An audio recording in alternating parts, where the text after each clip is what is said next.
Pues lo primero, bienvenidos a mi canal de YouTube.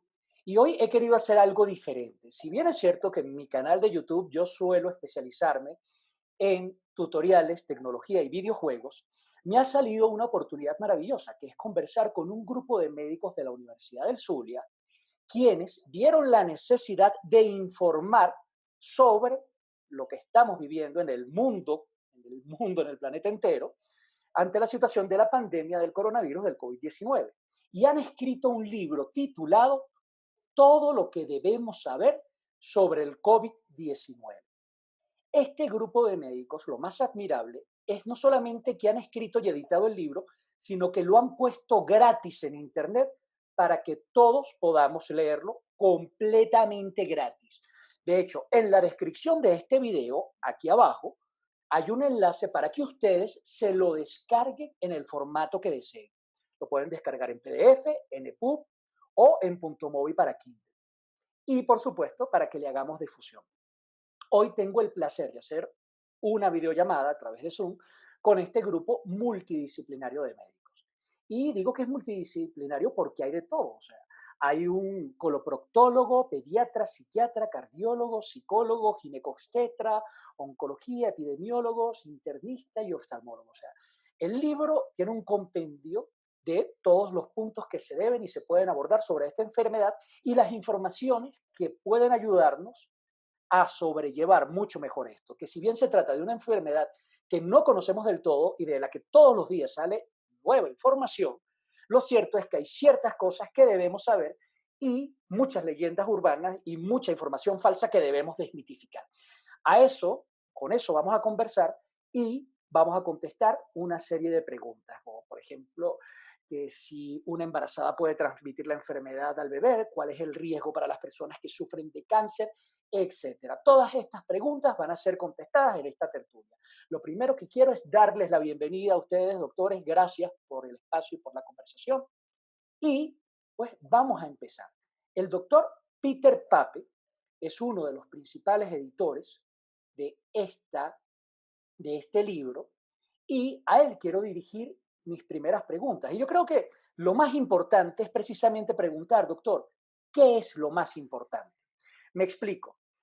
Como la atención a veces en YouTube y en los videos y en las redes sociales es tan corta, yo quisiera preguntarle a usted, ¿cuál es la información más importante que la gente necesita saber sobre el COVID? Si lo pudiéramos reducir a tres aspectos, ¿qué es lo más importante que se encuentra en este libro? ¿Qué es lo más importante que debemos saber sobre la enfermedad? Bueno, Pablo, iniciando nuestra conversación de hoy, primero agradecerte en nombre de los miembros de la promoción de médicos cirujanos Mayo 1990 de la Universidad del Zulia por esta invitación que nos hace el día de hoy a conversar sobre este tema que ocupa gran parte de nuestro tiempo, prácticamente todo el tiempo. Y yo te diría que esa pregunta es muy interesante para iniciar nuestra conversación porque, por ejemplo, las personas tienen que saber que todos somos susceptibles a enfermarnos. Cualquier persona que esté en el planeta Tierra es susceptible a enfermarse del coronavirus y padecer la enfermedad. De allí, por supuesto, vamos ahora más adelante a desglosar cada una de estas cosas que te voy a decir. En segundo lugar, las personas tienen que conocer cuáles son las medidas de protección que están hartos ya por todas las redes sociales de las que debemos hacer para protegernos del coronavirus, pero lamentablemente no existe en muchas personas esa responsabilidad social para cumplir con esa responsabilidad que todos debemos tener para evitar el contagio. Y en tercer lugar, y no menos importante, es saber que este virus va a estar con nosotros por un tiempo que no sabemos cuál es, pero va a estar por un tiempo importante entre nosotros. Y allí vamos a hablar y vamos a conversar sobre lo que es la nueva normalidad, de cómo vamos a vivir nosotros de ahora en adelante con la presencia de este virus.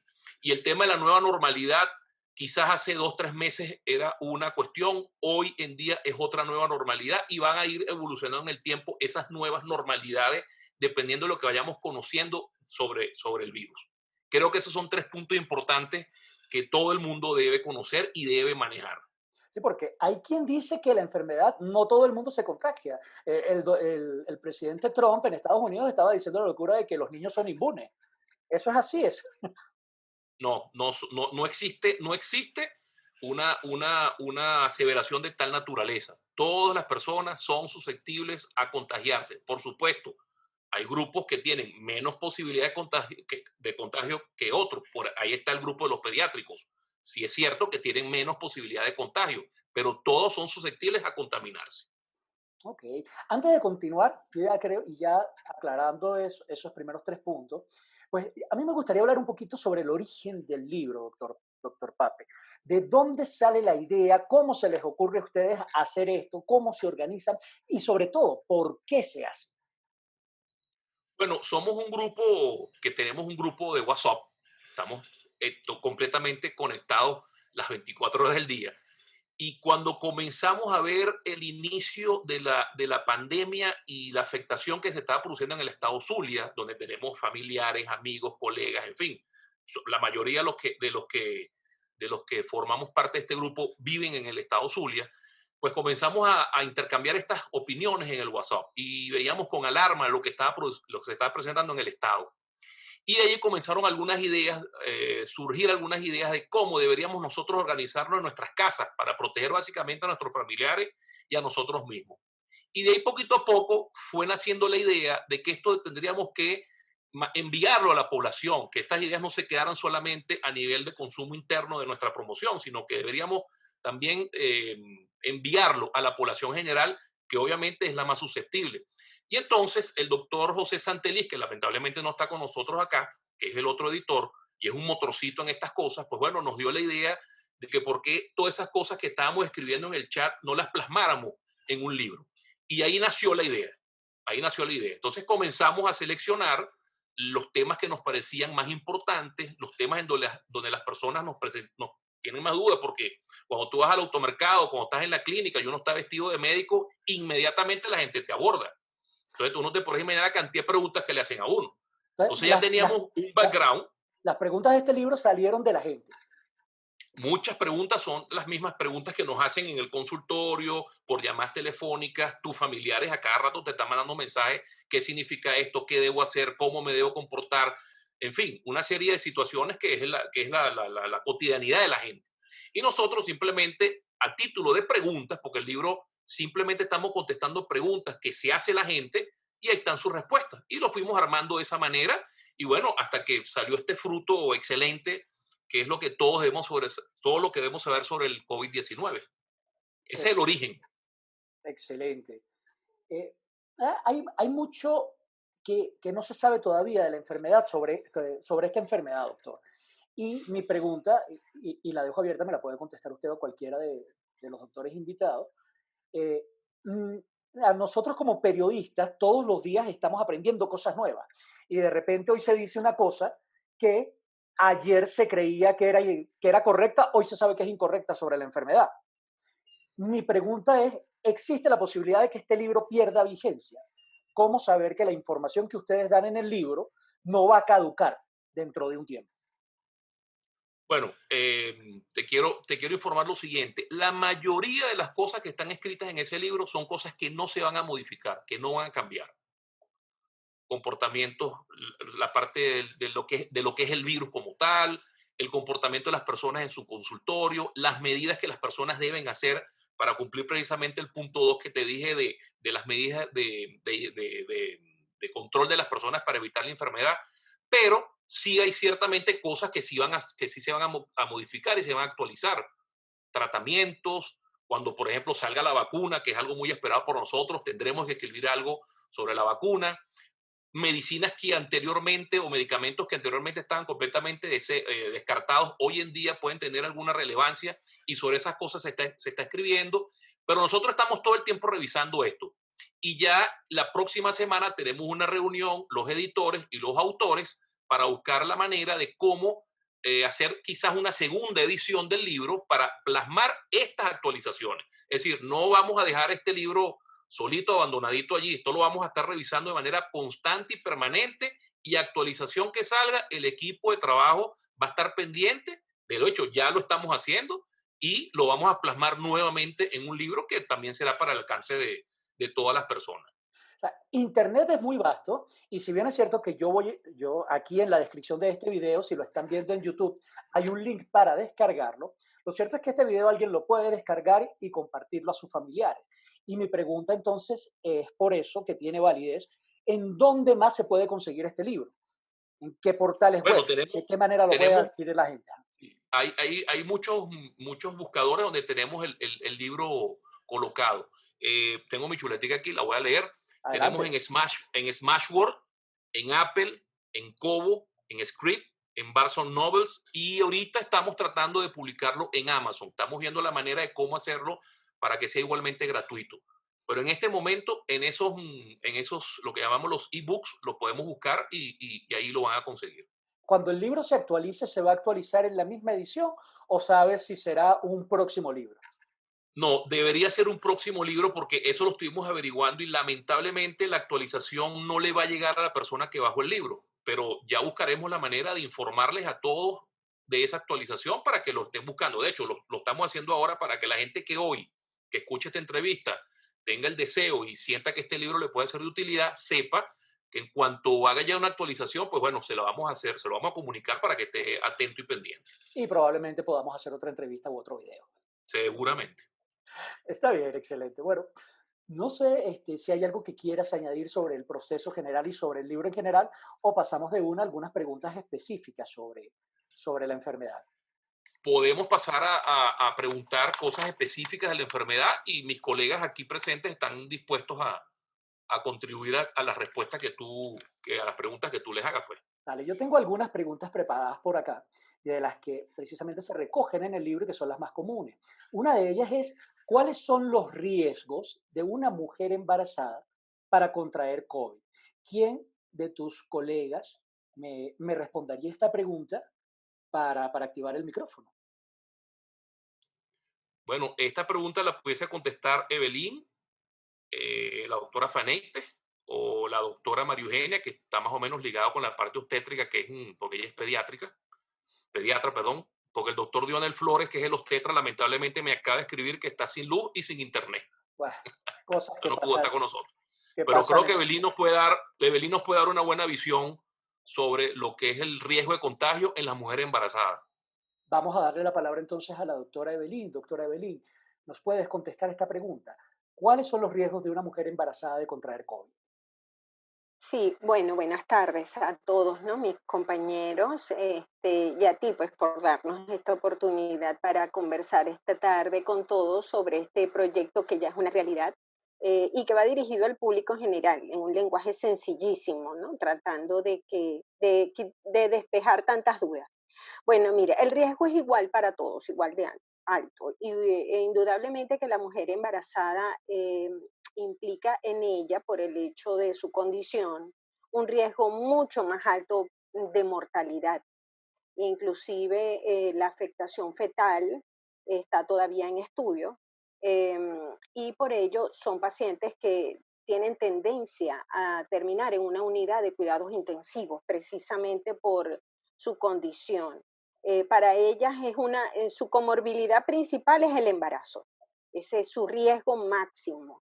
Por lo tanto, creo que es un grupo poblacional muy vulnerable de padecer la enfermedad. A mí me llamó mucho la atención cuando tuve una amiga que estaba embarazada y ella desarrolló diabetes durante el embarazo y cuando terminó el embarazo ya no era diabética. A mí me pareció era algo que yo no conocía y fue cuando me enteré precisamente que el embarazo es un proceso increíblemente estresante para el cuerpo del ser humano, para el cuerpo de la mujer. Entonces, de ahí es donde viene esta pregunta. ¿Por qué son tan susceptibles al COVID durante el embarazo y qué tan riesgoso puede ser? Lo que nos lleva a la otra. ¿Se puede transmitir el COVID si una mujer está embarazada y tiene COVID? ¿Le puede transmitir a su bebé la enfermedad? Sí, sí, es muy probable. Sí, indudablemente por vía transplacentaria. Fíjate lo siguiente, explicar lo que es vulnerabilidad, por ejemplo.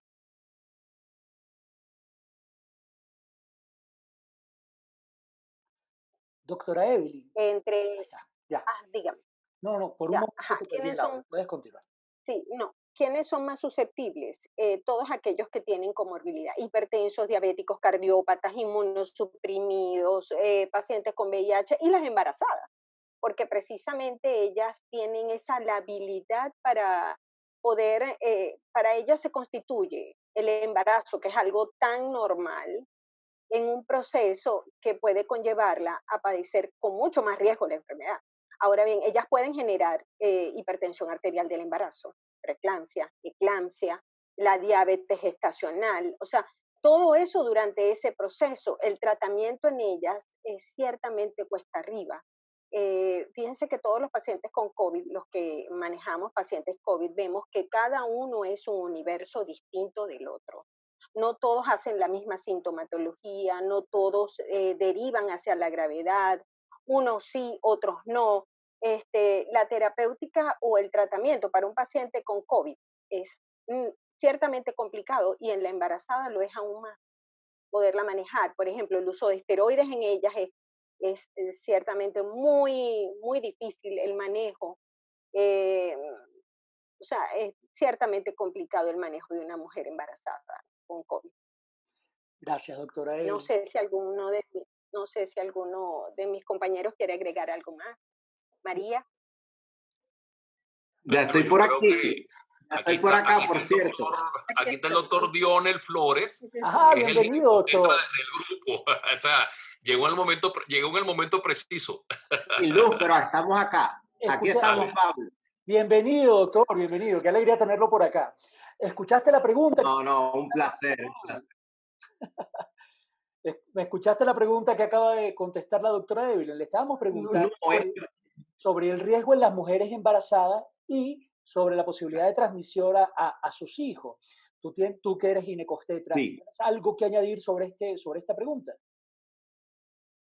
No, Evelyn, el final que hoy fue espectacular, todo lo que dije. No sé, creo que no me debí meter, pero sin duda que el riesgo aumenta un poquito, sin duda por la parte, como ella bien lo dijo, por la parte inmunológica. A veces, aunque se compara con la población general, siempre tiene un poquito, la mujer embarazada es más susceptible a ir a unidades de cuidados intensivos cuando obviamente ya la fase la pasa a una condición ya severa. En todo caso, ella lo explicamos muy bien. El 39% de las pacientes COVID dan partos prematuros, 39%. ¿Qué quiere decir? Que el grado de hipoxemia materna, del grado de hipoxemia, es decir, la falta de oxígeno en la mujer embarazada, hace que los partos se precipiten, pero se precipitan más por condición materna, Pablo. Entonces, no es más por el niño. Entonces, sí es cierto que la condición es más aparatosa, como decimos, más escandalosa, como bien lo dijo Evelyn. Pero el tratamiento es igual que en la población general. Y la transmisión, que es interesante, lo que acabas de preguntar, cada vez hay que estudiar más eso, ¿no? Sin duda que aparecieron casos en México y en Francia donde la importancia, Pablo, que es lo que nosotros no tenemos, y fíjate que es a nivel mundial, es la dificultad de hacer la PCR. Si nosotros le hacemos PCR, ¿te acuerdas que es la detección del virus allí, en este caso, en el líquido amniótico, en el cordón umbilical, en la placenta, en el niño y en la madre? Entonces, muy laborioso, Pablo, porque tendrías que hacer, imagínate todo ese trabajo, tantas pruebas. Si nosotros estamos de penúltimo a nivel mundial en PCR, somos el país que está de penúltimo en realización de PCR, te puedes imaginar que a nivel europeo, que es donde, o en Estados Unidos, que es donde son los estudios, nosotros no es fácil, pero ya hemos demostrado que sí hay transmisión del COVID en niños durante y después, durante el embarazo y en el momento del parto. Sí se ha demostrado. La No podemos PCR ocultar eso, hacia allá vamos. es la prueba de diagnóstico del coronavirus, ¿correcto? Para Totalmente. aclarar. La verdadera, la definitiva, es la detección a través de PCR. Ok. Mira, lo primero que la gente se pregunta, si mi esposa está embarazada, si mi mamá está embarazada, si tengo una embarazada en casa, es cómo puedo minimizar el riesgo, qué puedo hacer, porque está bien esta información, pero la gente quiere sacar información práctica sobre qué puede hacer al respecto. ¿Sí? Tienes que, sin duda que tenemos, aunque estemos trabajando en la nueva normalidad, porque hacia allá vamos, y eso creo que es lo que los colegas han dicho anteriormente, aunque estemos en la nueva normalidad, tenemos que seguir sin duda los niveles de prevención totalmente. Tiene que estar aislada. La paciente hoy en día solamente puede ir a consulta 3 veces en el embarazo. Sin riesgo. Sin riesgo es, no tiene lo que dijeron las chicas, no tiene lo que dijeron las colegas, no hay hipertensión, no hay problemas cardiovasculares, no es obesa, no es diabética, es decir, lo que llamamos COVID, sin riesgo de COVID. La paciente sin riesgo de COVID va 3 veces al embarazo, 3 veces, no va más. Aparte, tiene que ameritar la teleconsulta, lo que nosotros estamos haciendo en este momento, trabajar con los dispositivos de las redes. Y para ello, los hospitales y algunas unidades tienen teléfonos para lo que llamamos los signos de alarma. Eso es lo ideal. Y lo que tú estás tratando de decir es eso, solamente vamos 3 veces durante el embarazo a la consulta y cuando vaya se le hacen los estudios, se le hace el ecograma pertinente y los exámenes de laboratorio. La que está con comorbilidad, es decir, con factores predisponentes, va una vez más a la consulta durante el embarazo, Pablo. Si no, no puede, no, de resto no tiene que ir. No tiene que ir. Inclusive cuando se acerque, ajá. Eso para minimizar riesgos de contagio. Me decías, inclusive Total. cuando se acerque. Inclusive cuando se acerque, solamente tiene que ir con una persona al hospital y esa persona, lo ideal es que también se le haga la prueba.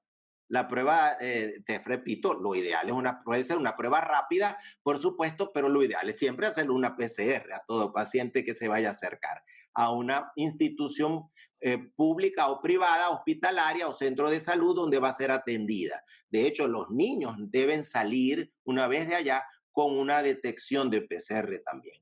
O sea, estamos hablando de ideales, ¿no? Como tú bien lo describiste, Pablo. Pero lo que tenemos es mantener los niveles de prevención. Sin duda, lo que acaban de decir todos los colegas anteriores. Gracias, doctor Dionel. Y la doctora Evelyn mencionaba el riesgo en los pacientes inmunosuprimidos. Y eso nos lleva a nosotros a pensar, o al público en general a pensar, no solamente en los pacientes con VIH, sino los pacientes con cáncer.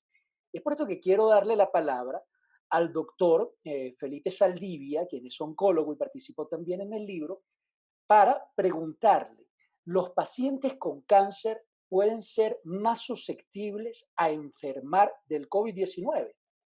Doctor Felipe, ¿nos podrías contestar esa pregunta? ¿Puedes activar tu micrófono? Adelante. Sí. Hola, ¿cómo están? Saludos y agradecido pues por esta oportunidad de difundir información que a la población le hace falta. Mira, el paciente con cáncer sí tiene mayor riesgo de contraer o es más susceptible de contraer COVID-19. Eso se debe a múltiples factores. Generalmente uno cuando quiere ser didáctico o algo de eso, uno divide eso en factores inherentes a el tumor y factores inherentes a el paciente. Pero para ser precisos y algo más claro y no confundir a la gente, hay tumores que secretan sustancias que pueden comprometer nuestro sistema inmune. Es más frecuente en tumores de vías digestivas, es más frecuente en tumores que son de ovario, etcétera, pero eso puede pasar. Hay pacientes que ya una vez que tienen cáncer, recuerden que el cáncer es con discreta mayor frecuencia en quienes tienen más de 55, 60 años, la edad influye en eso, la nutrición, pacientes que están mal nutridos, eso influye para que su sistema inmune no esté en condiciones idóneas para poder combatir o poder ser un poco más resistentes a ese contagio con el coronavirus. Hay otros factores inherentes cuando el paciente tiene cáncer y está recibiendo quimioterapia o radioterapia. Hay algunas drogas que son que producen, no digamos secuelas, sino como efecto colateral, disminución de sus células del sistema inmune, de defensa, glóbulos blancos, etc. La radioterapia produce muchas veces una displasia de la médula ósea, eso también influye. El sistema, el rubro psíquico, donde cada paciente que tiene cáncer y su entorno familiar tienen depresión, tienen tristeza, eso también influye a que su sistema inmune esté un poco comprometido. En pequeñas líneas, entonces, el paciente con cáncer recibiendo tratamiento sí tiene mayor riesgo de sufrir COVID-19. Ahora, es diferente cuando hablamos del paciente que tuvo cáncer, que ya fue tratado, que ya fue operado, recibió radio, recibió quimio y en estos momentos esté libre de enfermedad. Ese paciente no tiene mayor riesgo que la población, ¿ok? Es un paciente tratado, curado de ese cáncer y será tratado pues como tal. Bien, mencionabas que los tratamientos para los pacientes oncológicos tienden a inmunosuprimir y esto aumenta el riesgo. Entonces, surge una pregunta por consecuencia. Si yo soy un paciente con cáncer y mi tratamiento me hace más susceptible al COVID, ¿tú recomendarías suspender el tratamiento? No, evidentemente que no. Lo que se debe hacer en algunos casos es redireccionar y recalcular las dosis de las drogas de la quimioterapia para tratar de que su sistema hematológico y su sistema de defensas se vea menos comprometido. Eso se hace con una asesoría con su oncólogo médico tratante. Debe haber un contacto directo y frecuente entre el paciente y bueno, son muchos, pero son los tres médicos base del equipo de oncología, que es el cirujano, el oncólogo médico y el radioterapeuta es el equipo básico para ello. Con esos tres tienen que tener comunicación. Comunicar que estoy recibiendo tal droga. Hay unas drogas que, por supuesto, producen mucho más compromiso del sistema inmune, otros mucho menos. Y el oncólogo médico le dirá si hay que suspender el tratamiento, si hay que disminuir las dosis o si hay que sustituirlo por otras drogas que, aunque no sean tan efectivas, ¿verdad? Le pudieran disminuir a él ese riesgo de sufrir COVID-19. Gracias, doctor Felipe, por la respuesta. No sé si tienes algo más que añadir o porque tú mencionaste la parte del factor psicológico, que una persona con depresión tiende a inmunosuprimirse más y el entorno familiar también, si hay alguien con depresión en la casa o que tenga este tipo de problemas, de retos mentales, por decirlo, hay que decirlo sin pudor, de enfermedad, pues tiende también a aumentar el riesgo del COVID. Entonces, aquí surge la pregunta, ¿cómo manejar este factor psicológico? Y aquí yo creo que le podemos dar la palabra al doctor Carlos Rodríguez, que es psiquiatra, o a la doctora Patricia Becerra, o entre los dos que me contesten, ¿cómo manejar el factor psicológico del COVID? Porque puede ser muy fuerte, por un lado, la cuestión de la encerrona, y por otro lado, si alguien en casa se ve afectado por una enfermedad como el cáncer, y más aún, si encima a esto le sumas el COVID. Bienvenidos, doctor Carlos, doctora Patricia. No sé quién quiere tomar la palabra entre ustedes dos. Adelante. Bueno, yo puedo comenzar por compartir el aspecto psicológico. Si bien es cierto, el aspecto emocional es sumamente importante. Una de las características de la mente, por así decirlo, es que juega en contra de todos los sistemas de nuestro organismo. Es decir, lo que yo pienso trae consigo una emoción y esa emoción trae consigo una conducta. Y evidentemente cuando la persona tiene pensamientos tristes o lo que se conoce como pensamiento negativo, también va a traer una emoción negativa y una conducta negativa. Entonces es cuando nosotros vemos que en este tiempo de cuarentena se han exacerbado una serie de trastornos que estaban, por así decirlo, ocultos. Y vemos que hay mayor ansiedad, mayor depresión, mayor estrés por un mal manejo de esas emociones que en algún otro momento no se conocían. Evidentemente, aquellas personas que tienen alguna otra patología son aún más vulnerables. ¿Qué sucede? ante esta descarga emocional que no es bien manejada, también se afecta el sistema inmunológico y evidentemente todas las secreciones a nivel endocrino. Y de ese modo vamos a ver alteraciones no solamente a nivel afectivo, sino que también vemos que se debilita la respuesta del sistema inmunológico de la persona y también trae consigo alteraciones a nivel neurológico y vemos cómo la persona tiene alteraciones, por ejemplo, en el hábito de sueño, alteraciones en la ingesta alimentaria y todo esto agrava aún más el panorama. Entonces la mayoría... Te he preguntado, sí, estás describiendo la situación de muchísima gente, eh, pero la pregunta entonces es, ¿qué hacer? ¿Cómo lidiar con esto? ¿Cómo evitar caer en ese hoyo negro? Yo tenía un amigo que solía decir, bueno, el pensamiento positivo es idiota, pero es más idiota no tener pensamiento positivo. Entonces, yo te pregunto, ¿cuáles serían tus recomendaciones? ¿Qué le puedes decir a la gente que está de repente en esta situación de estrés, como dices tú, de no saber manejar? ¿Qué podemos hacer? ¿Qué consejos prácticos nos das?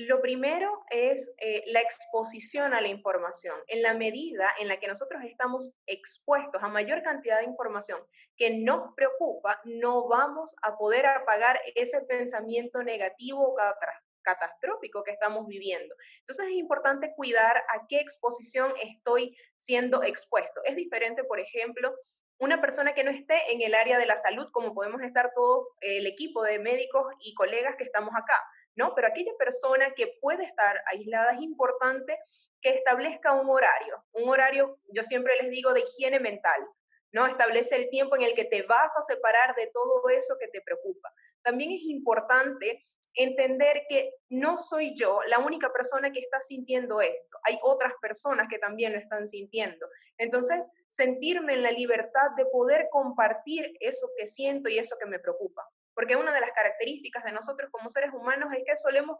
rechazar eso que estoy sintiendo y me lo quedo para mí y no lo comparto con otro. Y al ver que otra persona está sintiendo lo mismo que yo, me permite ser empático, ponerme en el lugar del otro y ver que se aligera la carga, porque ya no soy el único. Entonces es importante interesarse también por el otro y preguntar para ayudarse.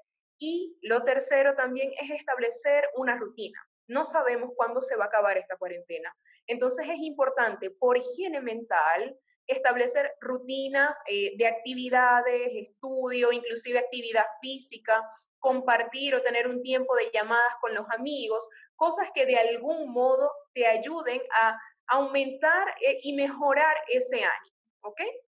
Entonces es muy importante esa socialización y no una socialización que vaya a lo catastrófico, no, mira, está terrible la cosa, no. Vamos a llevarlo a cambiar ese panorama catastrófico, que es una realidad.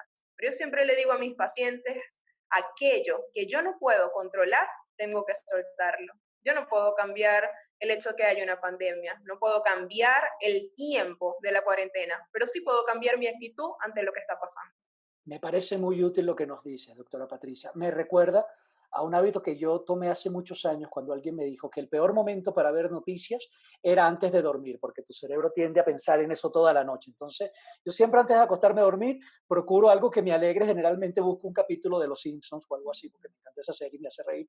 Y de esa manera me desligo de todo. Jamás veo noticias después de las 10 de la noche cuando me voy a dormir. Esa es una recomendación que yo diría y creo que se empata con lo que tú estás diciendo. No sé. Por supuesto, Pablo. No Por sé supuesto, si... el ver algo que te agrada, leer algo que te agrada, escuchar algo, música, por ejemplo, algo que te agrada, que te ayude inclusive a conciliar el sueño. Y eso es todo lo que necesitamos. Excelente. No sé si el doctor Carlos quisiera añadir algo y de repente yo tal vez, yo no tengo ningún pudor en admitir que cuando murieron mis padres, yo fui a terapia durante un tiempo porque me hacía falta hablar con alguien y fue una gran experiencia. Yo creo que hay que desmitificar también un poco eso de pedir ayuda y de hablar con gente profesional como tú.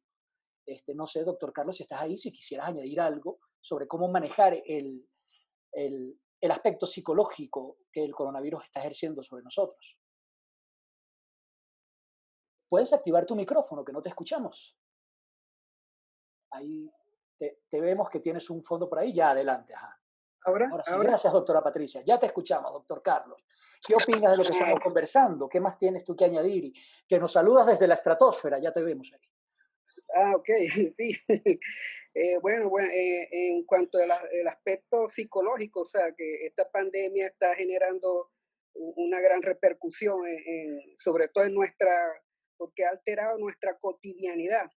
Y bueno, como decía la doctora Patricia, es importante, o sea, diseñar una serie de estrategias que vayan a evitar, o sea, que vayan sobre todo a mitigar esa ansiedad o esa excesiva preocupación a la que estamos sometidos por esta pandemia y las circunstancias que los venezolanos en particular estamos atravesando. ¿Eh? Algo, o sea, importante es el uso de la información, sobre todo limitarlo, o sea, recurrir a fuentes confiables de información, no atiborrarnos de información innecesaria que lo que hace es causarnos preocupación. Otro aspecto importante, bueno, diseñar actividades que vayan con nuestro encuentro personal. O sea, ahorita las redes son importantes, sobre todo para practicar ejercicio de relajación, ejercicio de meditación. Esas son actividades que hacen que uno se encuentre con uno mismo y sirven también como un relajante, como un reseteo para nuestro cerebro. ¿Eh? Ella también, el ceñirse un horario. O sea, yo tengo todos los días que levantarme temprano, diseñar una rutina. Si me gusta hacer el ejercicio, hago ejercicio. Cambiarme de ropa, o sea, tomar sol, eso es importante. O sea, hay que, todo eso, todo lo que uno disfrute, o sea, pasatiempo, hacer un curso, o sea, el hecho de estar ocupado, eso evita que yo caiga en preocupación excesiva o en pensamientos innecesarios. Otra forma también es, tenemos que rebatir esos pensamientos negativos. O sea, el hecho de que uno piense algo no necesariamente que tengamos que hacer lo que el pensamiento nos dice. ¿Sí? Bueno, cuando... Ahí me surge una pregunta. O sea, ¿cómo rebates esos pensamientos negativos? Mencionabas de alejarse un poquito de la información, para mí, del exceso de información negativa, eso para mí se traduce en apagar el Twitter. De vez en cuando yo en Twitter a veces encuentro mucha información, a veces muy buena, pero otras veces muy tóxica.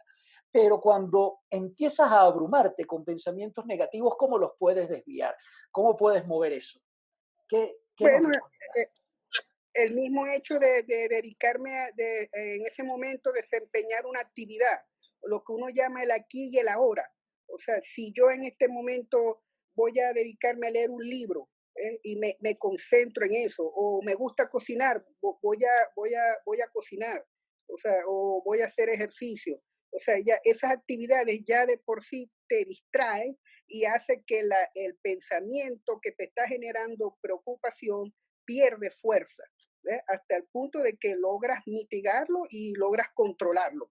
Pues, porque el problema está cuando un pensamiento negativo te controla, te controla y te condiciona la conducta. Y eso es lo que uno debe evitar.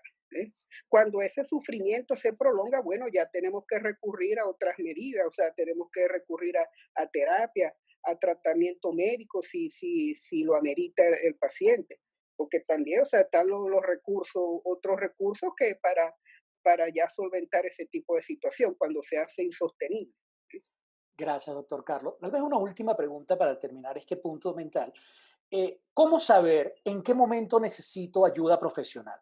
Porque yo puedo sentirme triste o yo puedo sentirme decaído, pero hay una diferencia entre saber cuál es el punto donde ya dices necesito hablar con alguien profesional que me pueda orientar.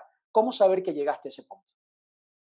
Bueno, cuando esa preocupación, cuando hay esa alteración del patrón de sueño, cuando esa angustia se vuelve sostenida y permanece en la mayor parte del tiempo y sobrepasa sobre todo la barrera de los 15 días, cuando ya eso es indicativo de que debo recurrir ya a asistencia especializada, sobre todo cuando esos síntomas permanecen de una manera intensa por más de 15 días. Ya eso es como, según los estándares internacionales, ya debería ya recurrir a ayuda profesional. Muchas gracias, doctor Carlos. Pero si Sí. hay alguien en la familia que generalmente es muy, muy raro que esté decaído por más de 15 días, son los niños. Yo no sé si tendrá algo que ver la parte mental con esto, pero por algo también los niños tienden a ser los que menos se enferman del COVID. Y en este momento, y sobre este tema, quiero hablar con la doctora María Eugenia Rincón, que es pediatra y es mi prima Mario, para preguntar sobre por qué los niños son los que menos se enferman de COVID. Doctora María Eugenia, Hola Pablo, gusto en adelante. saludarte. ¿Me escuchas? Te escuchamos Hola bien, queridos te escuchamos colegas, bien, ¿cómo María. están todos? Gusto en saludarlos a todos. Bueno, te explico. Los niños igual son susceptibles de enfermarse, ¿ok? Lo que pasa es que la enfermedad como tal en los niños es, en la mayoría de los niños, cursa de manera asintomática. No es que no se enferman. Tenemos niños que están infectados, pero que están como si nada, tranquilitos en su casa, jugando, no tienen ningún tipo de sintomatología. ¿Ok? Eso básicamente es el 50, casi el 50% de los niños que se infectan con el virus del COVID. Entonces, por eso es que la gente cree que los niños no se enferman, ¿sí? Los niños sí se enferman. Lo que pasa es que como no tienen síntomas, la gente piensa que no están enfermos. Solamente imagínate tú que el 50% cursan asintomáticos. Después viene un 30% que la enfermedad es muy leve, de leve a moderada. Son esos niños que tú ves con de pronto un mosquito, algo de fiebrecita, malestar general, pero que cursan como una gripe normal, como le da a todos los niños, ¿ok? Y que en pocos días esa gripe, ese cuadro gripal desaparece. Solamente un pequeño porcentaje de pacientes sí hace, entre el 10 y el 15% de los niños sí hace una enfermedad severa y un 5% hacen una enfermedad muy grave que ameritan pues una unidad de cuidados intensivos. Entonces, por eso está como que la mala idea de que los niños no se enferman. Sí se enferman, pero no los vemos enfermos, ¿sí? Y mira, ya te entiendo. Y qué bueno que lo aclaras, porque que sí se enferma, porque hay gente que cree que no, pero bueno, ya al principio hablamos un poquito de eso.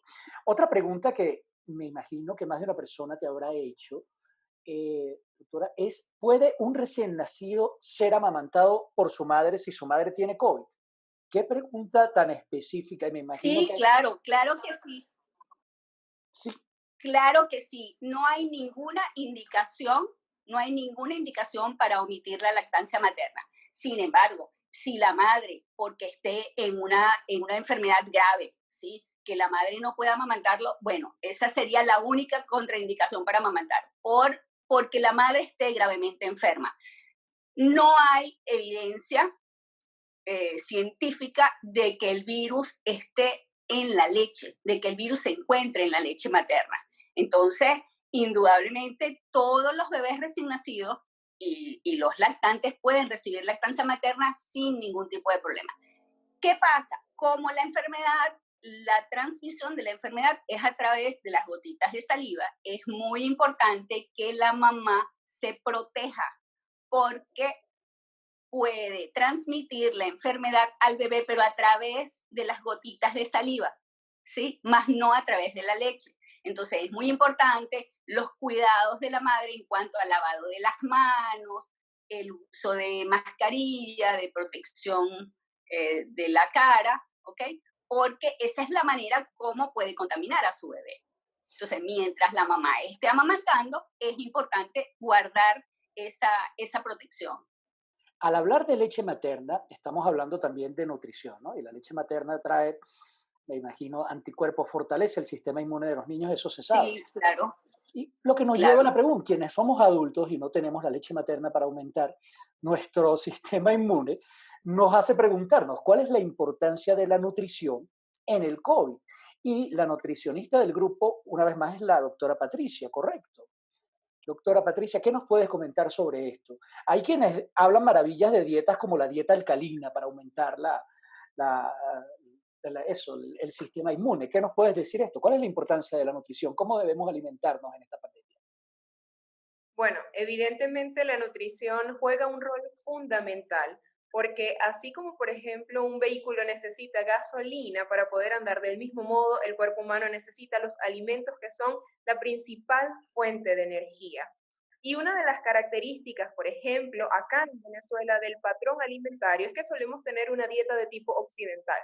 Es decir, comemos comidas ultraprocesadas, bebidas gaseosas, tenemos también la característica de los alimentos que suelen ser rápidos o frituras, y esto debilita el sistema inmunológico. Por lo tanto, en vez del patrón occidental, debemos promover un patrón altamente demostrado que funciona y fortalece el sistema inmunológico, que es el patrón mediterráneo, que se caracteriza por el aporte de vitaminas, minerales y fibra a través de las frutas y vegetales. Aunque muchas veces desestimamos el rol de las vitaminas y minerales, ellas son las encargadas de potenciar el sistema inmunológico, y es vital que sepamos escoger este tipo de alimentos para lograr mejorar el sistema inmunológico. Asimismo, en este patrón mediterráneo está el omega 3 a través de los pescados azules. Está ampliamente demostrado, Pablo, que un consumo de 2 porciones de pescado a la semana de 150 a 300 gramos favorece y quita toda la capacidad antiinflamatoria que tiene, por ejemplo, la patología de tipo respiratorio, y ayuda también a potenciar el sistema inmunológico. Por ejemplo, los granos y la carne de res aportan zinc, que es un vital antioxidante y es necesario para el sistema inmunológico. El magnesio que está en los vegetales verdes, por ejemplo, la espinaca, el brócoli, todas las hojas verdes, y también en los granos, es necesario para proteger y promover también al cuerpo de aquello que nosotros conocemos como agentes que son agresivos para el organismo.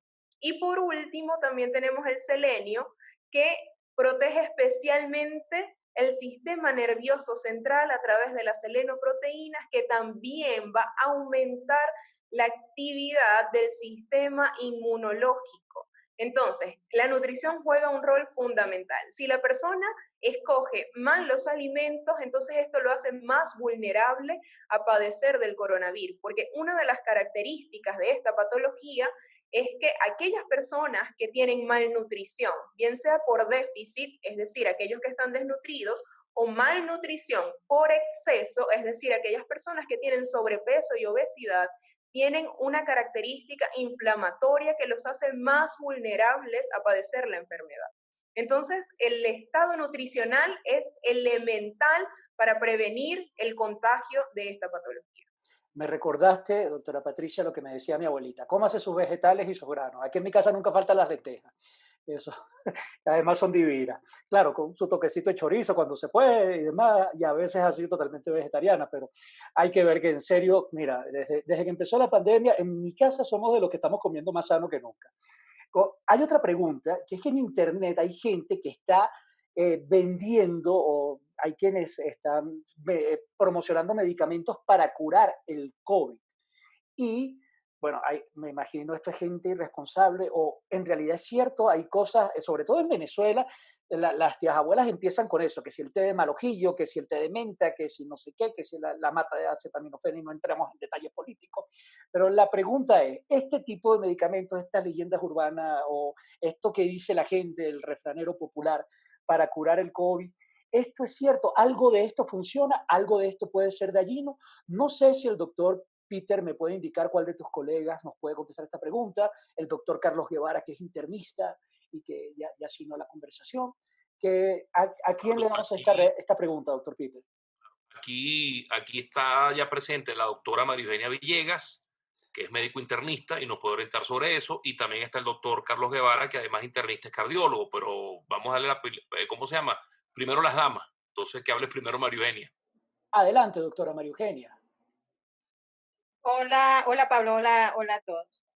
No, de verdad que últimamente, precisamente por ese acceso a la información, salen propuestas de tratamientos herbarios, tratamientos con sustancias que no han tenido que se haya demostrado alguna utilidad y se han tomado como cosas ciertas. O sea, existen muchos mitos que pueden resultar dañinos para la gente, incluso fatales. ¿Okay? En cuanto a lo que estabas preguntando sobre los té de productos naturales, hierbas, etcétera, bueno, ese tipo de hierbas pudieran tener cierto efecto en ayudar a la parte inmunitaria, ¿ok? Pero de que te vayan a curar el COVID o de que te lo vayan o de que no te va a dar COVID, eso no es ninguna vacuna, eso no es nada de esos elementos, ¿no?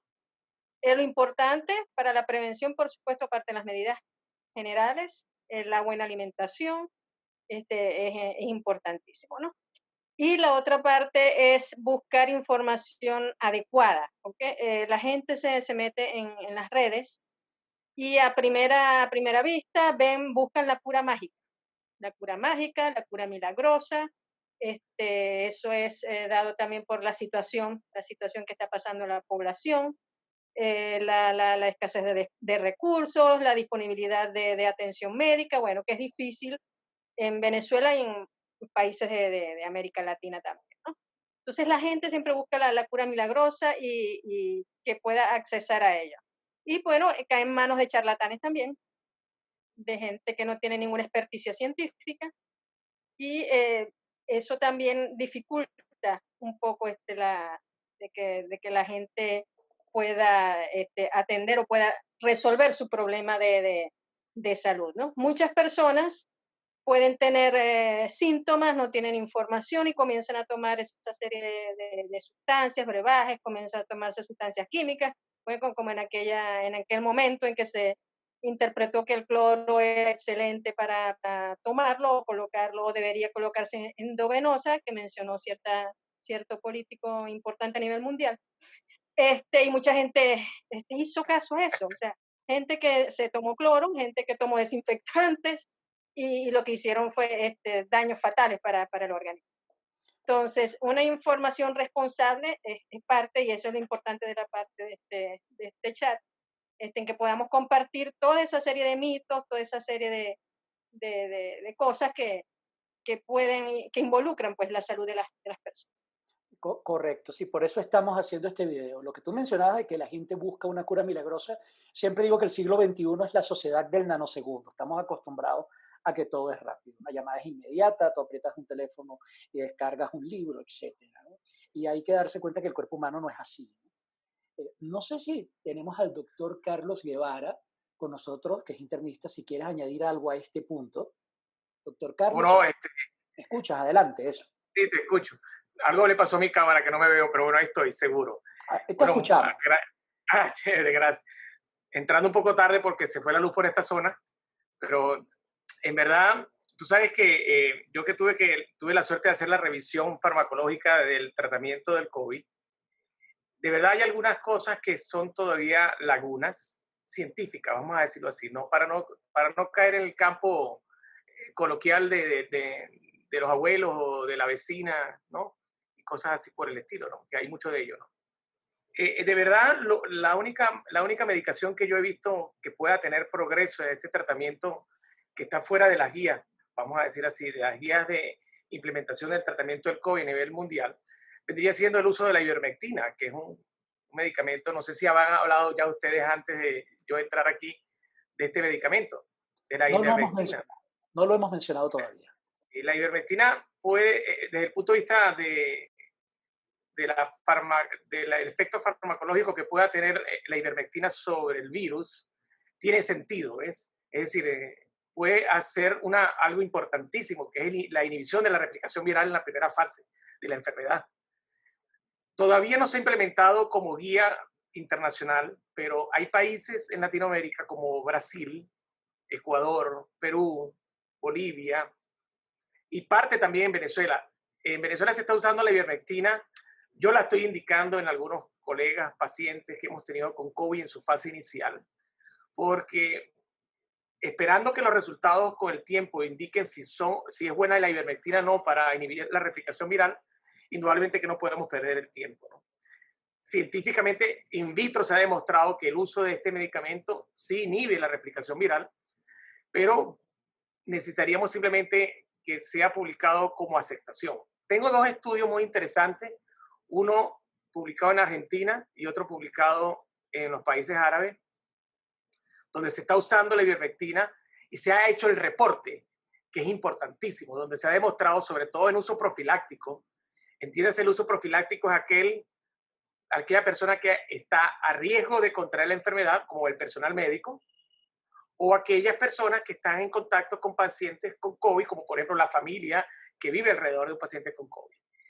Y se ha usado en forma profiláctica este medicamento y se ha visto una ausencia de la enfermedad en la población que ha sido usada en forma profiláctica.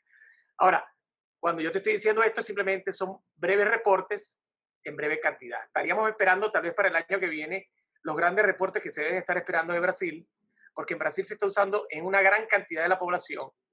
Yo no sé si Ecuador o Perú o Bolivia han tenido tiempo de publicar esto, pero es muy halagador la forma como la ivermectina puede tal vez cambiar un poco la forma de replicación viral y por lo tanto del espectro de la enfermedad.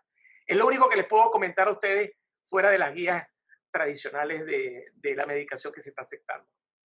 Doctor, pero a pesar de los tratamientos, hay gente que se complica. ¿Y por qué hay personas que se complican y otras que no? Porque todos pueden llegar, todo enfermo de COVID podría llegar a necesitar terapia intensiva. ¿Qué me puedes decir? Bueno, fíjate que aquí esa pregunta que me acabas de hacer, Pablo, me voy a las estadísticas, Pablo, fíjate, y a mi grupo que me está oyendo. Tú sabes que nosotros en la carrera, lo hemos por cierto, comentado entre todos nosotros, la escasa, digamos, materia que nosotros vimos en nuestro pregrado de estadística. Creo que ha sido algo que entre todos ha sido aceptado, de que a nosotros nos dieron un semestre de estadística nada más. Y había epidemiología y cuestiones así por el estilo. Pero tú no te imaginas, Pablo, lo interesante que es respetar las estadísticas. Y te voy a poner un ejemplo que gracias a la pregunta que tú me estás haciendo. Un 80% de la población que presenta COVID tiene un COVID leve. Una gripe vulgar y silvestre, como la que nos dan todos nosotros tal vez una vez al año. El problema es el 20% restante. De ese 20% restante, un 15% tiene que ser hospitalizado porque hace un COVID moderado. Y un 5% es el que va a entrar a cuidados intensivos. Entonces, si nosotros tenemos 1,000 pacientes con COVID, el 5% de 1,000, ¿cuánto es, Pablo? Son 50. Son 50, correcto. Es decir, yo debo esperar que 50 personas de 1,000 en la ciudad donde yo vivo, en Maturín, van a entrar a la unidad de cuidados intensivos. Nosotros no tenemos 50 camas de cuidados intensivos en Maturín, ni creo que en el estado Monagas. Ahora, la población de Maracaibo, de donde yo nací, de donde donde yo estudié, Maracaibo tiene como 2,5 millones de habitantes. El 5%. O sea, aproximadamente. Mucho más que 50, eso te lo puedo decir. Vamos a poner que en Maracaibo ahorita hay de esos 2,5 millones de habitantes, 10,000 con COVID. Entonces estamos esperando 500 personas que van a necesitar cuidados intensivos. Señores, no hay 500 camas de cuidados intensivos. Son 50,000. Sí, ese es el espectro estadístico, pero ahora lo que nosotros en cardiología manejamos siempre, y también en medicina interna, todo paciente diabético y todo paciente hipertenso y todo paciente cardiópata, sobre todo obeso, diabético, hipertenso y cardiópata, es un paciente proinflamado. Y proinflamado significa que tiene sustancias en sangre elevadas proinflamatorias, que solamente están esperando que se forme la fiesta para que se produzca un proceso inflamatorio. Por eso es que cuando yo recibo un paciente infartado diabético, se me complica más que el que no es diabético. Y dígame el obeso tenemos muchos problemas porque tú no te imaginas las hiperglicemias que hace en la fase durante el infarto. Y ahora te imaginas tú un virus que lo que hace es activar una respuesta inflamatoria que ya está proinflamada. Entonces, por supuesto, tú vas a ver los obesos, los diabéticos, los hipertensos y los cardiópatas en cuidados intensivos. Y es por eso que la gente que se enferma más y se complica más son aquellos que tienen más de determinada edad. Porque la diabetes es más frecuente no a los 30, sino a los 50. La enfermedad coronaria no es más frecuente a las 30, sino a los 50. Y la obesidad, que se ha generalizado en estas tierras por el consumo de carbohidratos y grasas, que es lo más barato y lo más sabroso, por cierto, ¿no? te imaginarás que la obesidad está presente. Entonces, cuando tú ves que un colega se enferma o un compañero amigo se enferma, tú lo primero que debes pensar, bueno, está metido en el 20%, pero en ese 20% es diabético, es hipertenso, es obeso, es cardiópata, y tenlo por seguro que la respuesta te va a asombrar, Pablo. Sí, es así. Alguna de esas 4 cosas tiene. Ese es el que se complica. Me recordaste a un amigo chef mío que suele decir que él no come nada que no engorde. Porque sí es verdad que muchas veces la comida más dañina tiende a ser la más sabrosa, lo que tú dices. Y comentaste Uy, algo no, sí, interesante, sí. Sí, no, y más, oye, la dieta zuliana, qué divina es, lo que yo amo un tequeyoyo y unos patacones. ¿Vale? Pero bueno, y buen tiempo tengo que no me como uno. Pero mencionaste algo interesante, que es que cuando los colegas se enferman, lo que me lleva a otra pregunta, ¿qué está pasando con el personal médico, especialmente en Venezuela? ¿Por qué hay tantas muertes en salud? Esa pregunta se la podemos direccionar a la doctora Evelyn Faneite, porque ella nos puede ampliar el espectro epidemiológico de esa situación que está pasando con los pacientes en Venezuela, y podemos entrar en lo que es también el problema que se está presentando en el grupo médico. Adelante entonces, doctora Evelyn. Bueno, mira, de verdad que esto a nosotros nos han generado varias discusiones de grupo al equipo de trabajo. Hemos observado con preocupación la cantidad de muertes en profesionales de la salud, principalmente médicos, personal de enfermería, pero un más alto porcentaje de personal médico. Lamentablemente, hay que reconocer que no son precisamente profesionales de la salud que están en la primera línea de acción. Uno dice primera línea, los médicos residentes, neumonólogos, médicos internistas, son los que están en la primera línea de atención directa a pacientes COVID. El resto de los especialistas, por supuesto, que deben estar preparados para la atención de sus pacientes en caso de llegar, es decir, cardiólogos, cirujanos, obstetras, los pediatras, etcétera, porque indudablemente que al haber susceptibilidad general en la población y sobre todo en personal de salud que trabaja en ambientes clínicos, en ambientes o bien públicos o bien privados, por supuesto ellos son de altísimo riesgo. ¿Qué hemos pensado? Mira, que el riesgo que tiene el personal de salud no solo está dentro del ámbito hospitalario, sino también en su entorno. Lamentablemente las primeras muertes han sido traumatólogos, cirujanos, obstetras, y eso nos llama mucho la atención. Podríamos hacernos varias preguntas. ¿Han descuidado las medidas de protección? ¿Han podido utilizar a nivel de sus consultas privadas equipos de protección personal como se debe? Eh, son interrogantes que no sabremos, o sea, no tendremos quien nos las responda. Siempre ha sido cuestionado, lamentablemente, que el personal médico a nivel de los hospitales nuestros, los hospitales centinelas en Venezuela, carecen de los equipos de protección personal.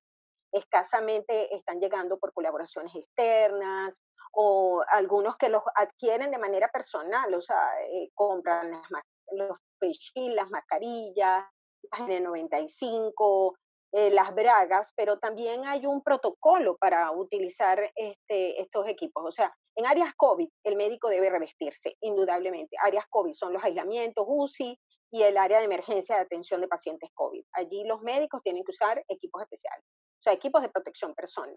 El médico en consulta privada debe tener otro accionar, es decir, o sea, minimizar el número de personas en la antesala, que no vayan con acompañantes, o sea, hay una serie de normas que se han ido pautando a fin de minimizar el riesgo personal del que atiende pacientes.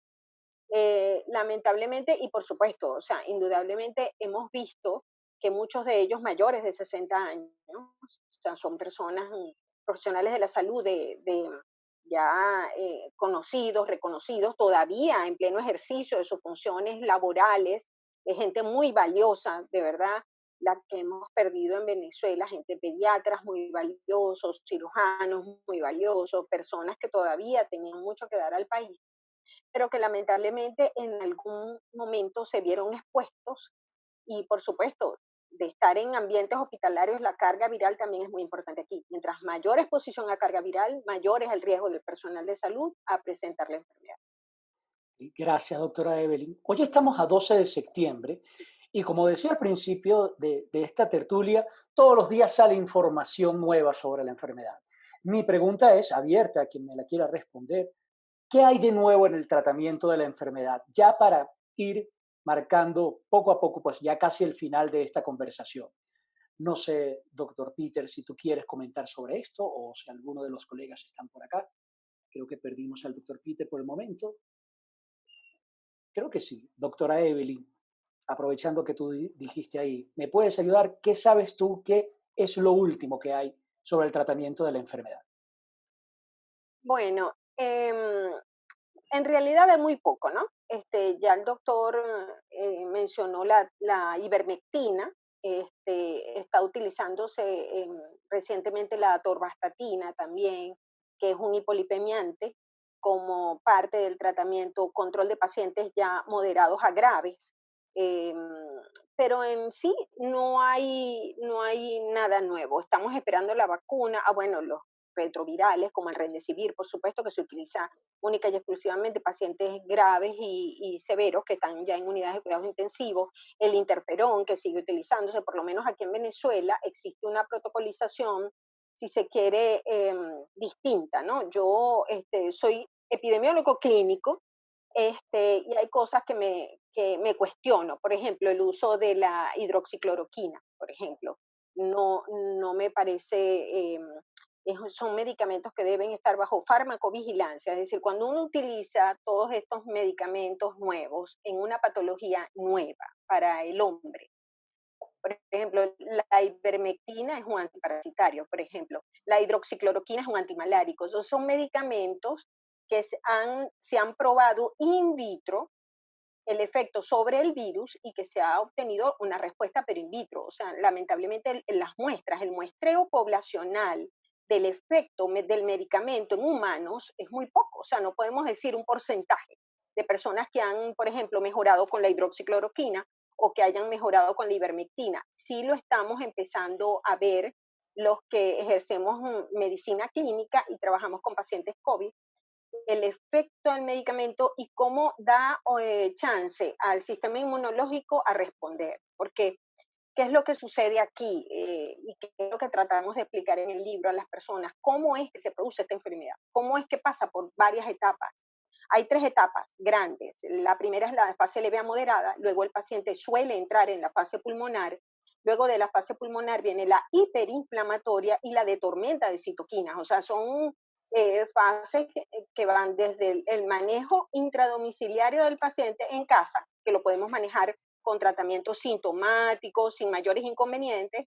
Está luego el tratamiento en la fase pulmonar, que sí implica la atención por parte de especialistas, internistas o neumonólogos, y ya la fase más crítica y severa, que es la fase de hiperinflamación y de tormenta de citoquinas. O sea, todo eso es una respuesta del organismo a la replicación del virus. O sea, de verdad que el virus a mí todos los días me impresiona lo que leo en relación a esta enfermedad. Todos los días me sorprende cómo los pacientes nos están enseñando tanto. O sea, debemos aprender muchísimo de nuestros pacientes. O sea, nuestros pacientes son nuestro libro en la actualidad y lamentablemente no quiero mencionar conejillos de Indias, pero prácticamente estamos implementando con ellos terapéuticas que es difícil explicar. ¿Usted por qué me está dando ivermectina, por ejemplo? Si eso es para los animales, que uno lo utiliza para la escabiosis, por ejemplo, para la sarna, o aquí en el llano, yo vivo en el llano venezolano, en Apure, aquí se utiliza mucho la ivermectina inyectada para los animales. Entonces, por ejemplo, cuando yo he indicado la ivermectina, en las primeras de cambio me dicen, ¿puedo inyectarme la del caballo? Entonces, es una cosa, le digo yo, no vaya a usar eso tiene una concentración demasiado alta. O sea, es complicado porque uno tiene que explicar cuál es el efecto del medicamento en ellos, qué es lo que va a hacer para que primero se dejen manejar, porque el temor en Venezuela ahora también es que la gente se quede en casa, no acude a los médicos, por el temor a que ante una prueba positiva, o bien una prueba rápida positiva, porque aquí lamentablemente tenemos que decirlo, las cosas se están haciendo muy mal desde el punto de vista diagnóstico. La prueba rápida positiva, si da positivo, la prueba rápida, si da positiva, perdón, resulta que al paciente lo aíslan, se lo llevan de sus casas, lo aíslan en albergues, en CDI, en centros de diagnóstico integral que son del gobierno en muy malas condiciones, porque tenemos que decirlo así, sin recursos, sin servicios, muchos de esos centros. Entonces la gente no quiere que lo saquen de la casa. Y cuando llegan al hospital es porque ya están en la fase pulmonar severa o en la fase hiperinflamatoria y es muy cuesta arriba sacarlos de esa fase. Porque además si son diabéticos, hipertensos, cardiópatas, obesos, o sea, son de mayor riesgo. Y eso lo vimos en personal de salud, o sea, son personas mayores con comorbilidades muy severas. Y bueno, y lamentablemente eso es lo que estamos haciendo. No hemos visto, creo que el doctor Carlos me puede ayudar aquí, no hay nada nuevo, solo lo que he mencionado, la atorvastatina entró, no he tenido experiencia con atorvastatina, sí con ivermectina, y, y con el resto de la terapéutica, por supuesto, por suplementos vitamínicos, por vía oral, porque aquí el pueblo venezolano pues se alimenta muy mal. La doctora hablaba de una alimentación rica en vegetales y bueno, el venezolano lamentablemente hay mucha desnutrición. eh, y bueno, no sé si está satisfecha tu pregunta. No, muy bien explicado y oportuno lo que denuncias, porque es una situación que con razón, la gente con razón tiene miedo de ir al médico precisamente si estas son las medidas que se toman, ¿no? Así es. No mencionabas al doctor Carlos, no sé si había algo que él quisiera añadir, pero otra cosa que mencionabas era que precisamente el estudio con los pacientes es lo que lo que le está enseñando a la comunidad médica qué funciona y qué no. Y eso trae una noticia que se hizo eco la última semana, hace 2 semanas, que fue que la vacuna de Oxford tuvo una reacción, una complicación en uno de los Adversa. pacientes. Ajá, una reacción adversa. ¿Qué opinión les merece esto? No sé, doctora Evelyn, ¿cuál de tus colegas nos podría ayudar para darle la palabra a alguien más? Si alguien... Sí. Creo que Yanira nos está pidiendo la palabra para eso. Yanira, Sí, ya sí te escuchamos. Perfecto. Adelante, te Yanira. escucho ya. Como toda vacuna que está en fase experimental, es de esperar algún efecto adverso, para eso se estudia. Y de hecho, se estudió en esta paciente que presentó esa parálisis transversa. Se le estaban haciendo todos los estudios, no es un efecto que haya aparecido nuevo, ha aparecido en otras vacunas que se estudiaron con más tiempo.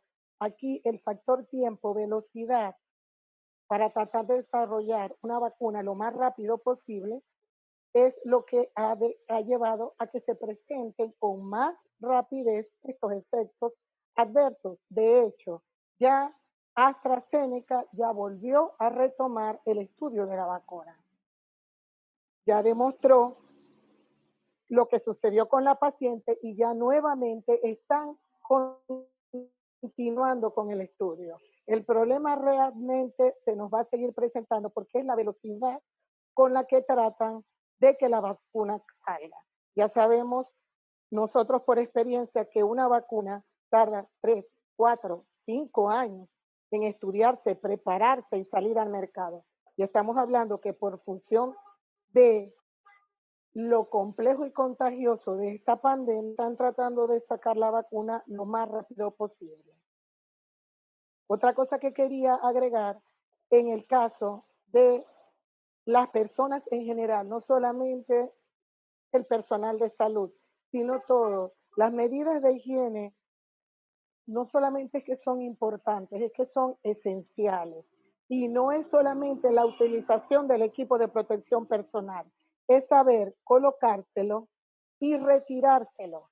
Y sobre todo, cómo se va a descartar y cuál se va a lavar y con qué sustancia y forma se va a limpiar. Ahí ha estado el error de muchos y ahí es donde ha estado la contaminación de varios colegas y personal de salud, en el mal manejo y en los errores al momento de desinfectar, también por la velocidad con que tenemos que vivir en esta situación. Muchas veces no cuentas con todo al mismo tiempo y la velocidad muchas veces es tu enemigo. Olvidas el ritmo y el sistema en que tienes que colocar y en el que tienes que retirar. Doctora Yanira, Y una cosa muy, ajá, cómo no, Pablo, una cosa muy importante que todos hablamos, disculpa, es adelante. protegernos, ¿verdad? Los ojos me los dejan de última línea y a través de los ojos nos contaminamos, nos cuidamos esto. Y esto lo olvidamos mucho. Hay que hacer mucho hincapié en que se debe utilizar careta o lente de protección, sobre todo si vas a salir a sitios donde hay gran cantidad de personas, cuando vas a hacer tus compras. No solamente usar la mascarilla, tratar de usar una careta o un lente de protección. ¿Por qué? Porque a través de tu ojo también entra el coronavirus, también entran las gotas de saliva. Y al llegar, así como llegas a tu casa a retirarte la mascarilla, lavarte y aplicar higiene, debes de colocarte gotas de lágrimas artificiales en los ojos, una gota cada hora, por lo menos por 4 o 5 horas. De esta manera ayudas a eliminar, si ha entrado virus, ayudas a que se elimine rápidamente a través de las lágrimas. Me acabas de dar una información que yo como periodista no conocía. Y lo que hablabas de hacer las cosas apurado, me hiciste una vez más recordar a mi padre, quien era médico, en paz descanse, cardiólogo, y él decía muy a menudo, despacio que tengo prisa. Mi pregunta es, hablas de la incorrecta esterilización de equipos, el incorrecto cuidado de los elementos para proteger nuestra salud, y mi pregunta es, ¿en este libro se encuentra la manera correcta de esterilizarte? ¿Hay instrucciones allí? Sí, realmente damos la forma general de cómo se debe hacer la desinfección y cuáles son las sustancias más importantes. Agua, jabón, alcohol, gel antibacterial y soluciones con hipoclorito. Se indica cuándo se deben usar y sobre todo en qué circunstancias utilizar. Realmente el agua y el jabón es lo esencial, pero cuando carecemos de tener esta velocidad por disposición del agua y de jabón con alcohol, con solución con hipoclorito, podemos, solución antibacterial con 70% de alcohol, podemos desinfectarnos en la calle o cuando no pongamos disponer agua y jabón. Lo explicamos ahí, así como explica de manera general cuál es la mascarilla más idónea y cómo cuidar mascarilla. Pues muchas veces las personas las reutilizan y no saben cuáles se deben reutilizar y cuáles no. Y muchos usan de tela, tampoco saben cuál es la mejor de tela. El libro se explica cuál es la mejor mascarilla para que pueda usar la población. Muchas gracias, doctora Yanira. Doctores, ha sido una conversación, me parece muy productiva y creo que hemos dado mucha información al público que estoy seguro que todos van a encontrar útiles e importantes. Yo no quiero finalizar sin antes preguntarles, y te doy de nuevo la palabra, doctor Peter, sobre qué otras actividades están realizando ustedes como médicos, aparte de la publicación de este libro. Bueno, como grupo de promoción, y aquí aplicamos un término para nosotros súper importante, que es el de la solidaridad. Nosotros nos hemos constituido un grupo de médicos, como te dije anteriormente, y solidariamente estamos haciendo muchas actividades para el que lo necesitan. Por ejemplo, hicimos un webinar vía Zoom donde hablamos sobre los mitos y las realidades del coronavirus. Ahí tuvimos casi 200 personas conectadas ese día. Hicimos un video promocionando el Quédate en Casa, que lo corrimos por las redes sociales. Estamos en este momento en un programa que está autorizado y avalado por la Facultad de Medicina de la Universidad del Zulia, que es el programa de apoyo académico al estudiante de medicina. Es un grupo que está muy vulnerable porque está sin asistir a sus clases. Entonces nosotros nos hemos activado y estamos dando clases vía ForoChat. Ya hicimos la primera, ya que fue una clase que dio la doctora María Eugenia Villegas sobre infección intrahospitalaria, y el día 18 de este mes tenemos la segunda, donde vamos a hablar del manejo del dolor abdominal. Es decir, estamos dando clase a los estudiantes de los últimos años de medicina, porque bueno, eso también es un grupo que ahorita está muy vulnerable y necesita información. En fin, estamos en todas las actividades que se nos requiera. Creo que la primadona de lo que hemos hecho es este libro. Como te habrás dado cuenta, una gran cantidad de estos profesionales de primera línea te han contestado muchas de las preguntas y todos hemos quedado muy satisfechos con las respuestas y con la actualización, que es lo importante, que estamos muy actualizados en este tema para que la gente sepa que hay alguien pues, que está trabajando con ellos de su lado. La promoción Médicos Cirujanos de Mayo 1990 seguirá activa. Estamos súper motivados con esta situación y vamos a seguir adelante en cuanta cosa se nos ocurra y podamos de esta manera ayudar a la población general.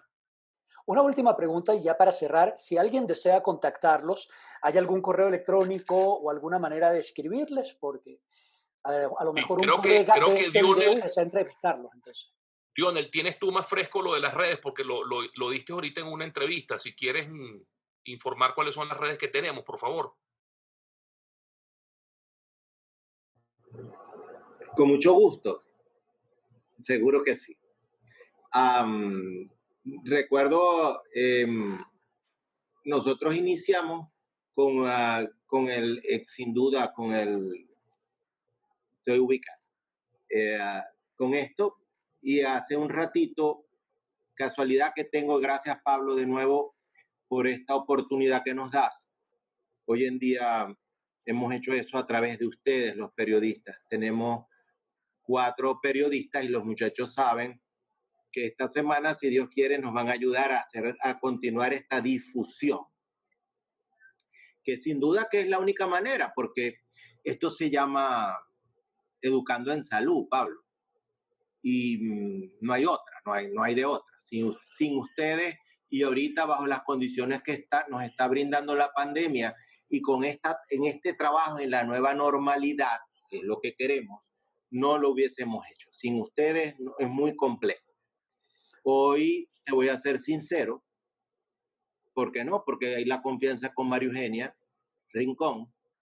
Se preocupó un poco nuestro editor, José Santeliz, diciendo que realmente veía poca, ¿por qué no decirlo? En la confianza veía un poco de poca producción o poca recargas en la difusión del libro. Ya estamos cercanas a las 2000, pero sin duda que hay preocupación porque a medida que vamos difundiendo, seguro que lo vamos a hacer cada vez mejor.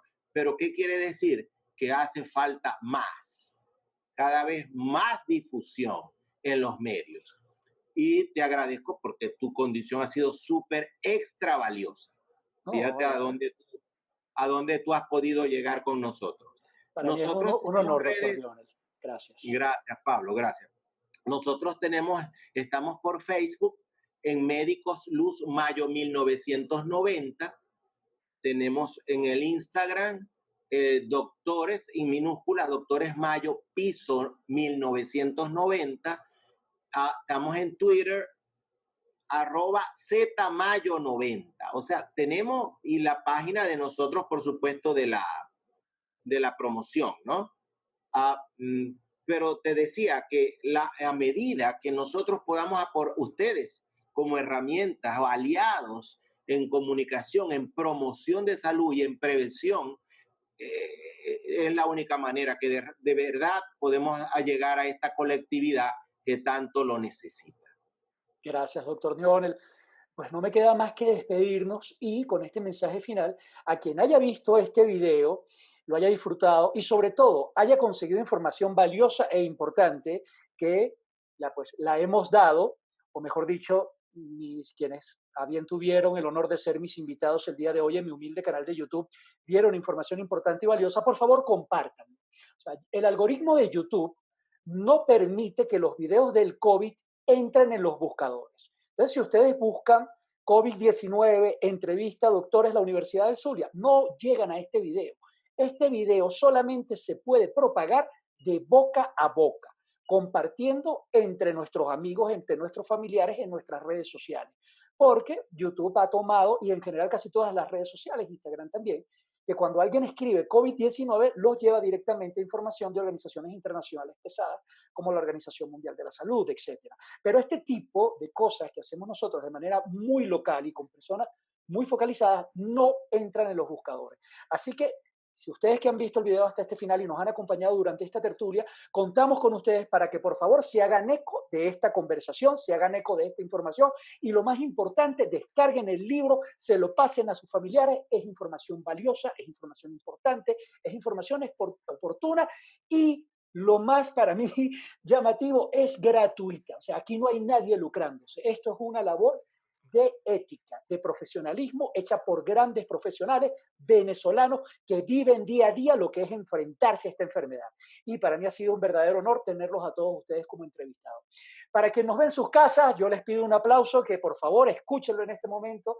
Yo les mando un abrazo muy, muy, muy grande y una vez más les doy las gracias por haberme escogido para conversar con ustedes. Y bueno, será hasta la próxima. Mucho éxito y que este libro llegue a las personas que tiene que llegar. Muchas gracias, doctores, y espero haber sido de utilidad. Hasta luego, gracias. Hasta luego, pues.